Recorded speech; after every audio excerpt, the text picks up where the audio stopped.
আজকে রেসিপি নান পুরি। চলুন কিভাবে তৈরি করছি আপনারা সম্পূর্ণভাবে দেখতে থাকুন। হালকা কুসুম জলে 2 চামচ চিনি দেবো। এখানে আমি এই ইস্টটা ব্যবহার করেছি। 2 চামচ ইস্ট দেবো। চামচে করে একটু গুলে নেব। 10 মিনিটের মতো ঢাকা দিয়ে দেবো। 300 গ্রাম ময়দা নিয়েছি। পরিমাণ মতো লবণ দেবো। 3 চামচ গুঁড়ো দুধ দেবো। সব উপকরণগুলি ময়দার সাথে ভালো করে মিক্স করে নেব। ময়ানের জন্য সাদা তেল দেব।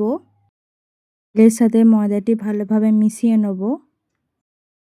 ইস্টের এই জলটা দিয়ে ময়দাটি মেখে নেব। অল্প অল্প জল দিয়ে মেখে নেব। নরম করে মাখতে হবে। উপর দিয়ে একটু তেল দিয়ে দেব। ময়দাটি ভালো করে নরম করে মাখা হয়ে গেছে। একটি পাত্র দিয়ে ঢাকা দিয়ে দেবো 1 ঘন্টা মতো। ঢাকাটা খুললাম, দেখুন কতটি ময়দাটি ফুলে উঠেছে, কতটি নরম হয়ে গেছে। এবার এটিকে ভালোভাবে আর একবার মেখে নেব। একটু বড় বড় করে গুচিগুলো করতে হবে। বড় বড় করে গুচিগুলো করে নিয়েছি। উপর দিয়ে একটু তেল ব্রাশ করে দেব। নানগুলো ভাজার জন্য কড়াইয়ে তেল গরম করতে দেব।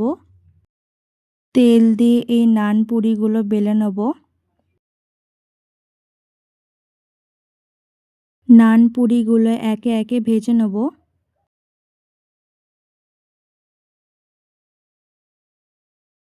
কিভাবে সব নান পুরিগুলো ভেজে নেব। সম্পূর্ণভাবে তৈরি হয়ে গেছে নান পুরি রেসিপি। ভিডিওটি ভালো লাগলে অবশ্যই লাইক সাবস্ক্রাইব করবেন।